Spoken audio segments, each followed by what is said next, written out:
My name is Emma. This is the story of how my future mother-in-law tried to destroy my wedding, and I destroyed her reputation instead.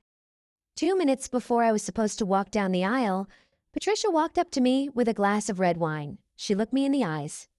She smiled, and she said, "You are not marrying my son. Not today, not ever." Then she poured the wine all over my wedding dress, the $50,000 dress. This is not a soap opera. This is my life. Let me start from the beginning. Jake and I had been together for 4 years. I'm an architect. I have my own business. Jake is an engineer. His mother, Patricia, hated me from the very first minute. Because I'm not from their circle. She has a $2 million house in Connecticut. My parents are a teacher and a nurse. She called me a gold digger, even though I have my own profitable business and Jake makes over $200,000 a year by himself. In the 2 years before the wedding, she canceled 3 of our meetings at the last minute. She told Jake I was too ambitious and wouldn't be able to give him children because I only care about my career. And for my birthday, she gave me a book called How to Please Your Mother-in-Law. I burned it in the fireplace. I tolerated it for Jake, but at the wedding, she crossed every line. Wedding morning. I'm in the bridal suite. Patricia walks in. She's smiling. She says, "Sweetheart, I want to give you a gift." She hands me a box. I open it. Inside is a garter. Used from someone else's wedding. She says, "This is my garter from my wedding. 30 years ago. You will wear it. It's tradition." I politely say, "No, thank you, but I already have my own." And she explodes right in front of all my bridesmaids. She yells, "You are so ungrateful. Jake deserves so much better." She slams the door and leaves.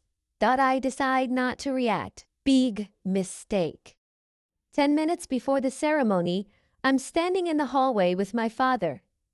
We're ready to walk. I'm wearing the dress I saved 2 years for. And then Patricia appears. In her hand, a glass of red wine. She walks straight toward me. I think she's going to hug me or wish me luck. No. She stops 2 feet away, looks me in the eyes, smiles. She says, "You are not marrying my son. Not today. Not ever." And she pours the wine all over my dress. The red stain spreads from my chest all the way to the floor. I'm in shock. My mom screams. Jake's father tries to pull Patricia away, but Patricia just stands there smiling. She says, "You're not so pretty now, are you?" So now I have 10 minutes. I could cry, run away, and cancel the wedding. I could change into my backup dress, but I chose option 3. I had my laptop with me, and on it, a presentation. 3 months in the making. Not for this moment, but fate had other plans. I tell my father, "Take me to the projector." Dad asks, "Why?" I say, "You'll see." We walk into the reception hall. I turn on the projector.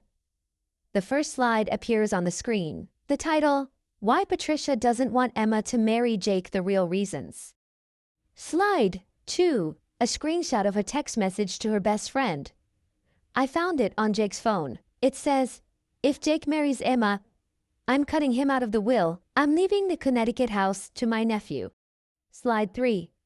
A photo of Patricia at 25. She married a 60-year-old millionaire. The caption, "Patricia married for money, and now she thinks everyone else does too." Slide 4. A check for $10,000. She tried to bribe my wedding coordinator to cancel the entire wedding 1 month before. The coordinator refused and sent me the screenshot. The guests look at the screen. Then they look at Patricia. She tries to pull the projector cable out of the wall, but I hold it in my hand and say, "Sit down, Patricia. I'm not done yet." And then something happens that she did not expect. Jake takes the microphone. He walks up to me, takes my hand, and he says, in front of 100 guests, "Mom, I've tolerated your manipulation for 30 years. You tried to control my life, my money, my relationships. Today you crossed the line. You poured wine on the woman I love. I choose her, And if you don't apologize right now, you will never see me or your future grandchildren again. Patricia is bright red. Her eyes are full of tears. But she doesn't apologize. She just turns around and walks out, slams the door of the reception hall. Her husband, Jake's father, watches her go and stays seated. He stands up, walks to me and says, "I always knew what she was like. I'm sorry I didn't say it sooner. I change into the backup dress. It's simple. $200. And you know what? I felt happier in that dress than in the $50,000 one." The wedding continued. Jake and I said I do to the applause of 98 guests, everyone except one. Later, I wrote an Instagram post. Just one photo and a caption. Quote, "To the woman who tried to ruin my wedding, you lost a son. I gained a husband. In your Connecticut house, Jake's father just filed for divorce. He's donating it to charity. Congratulations, Patricia. You played yourself." The post got 50,000 likes in 24 hours.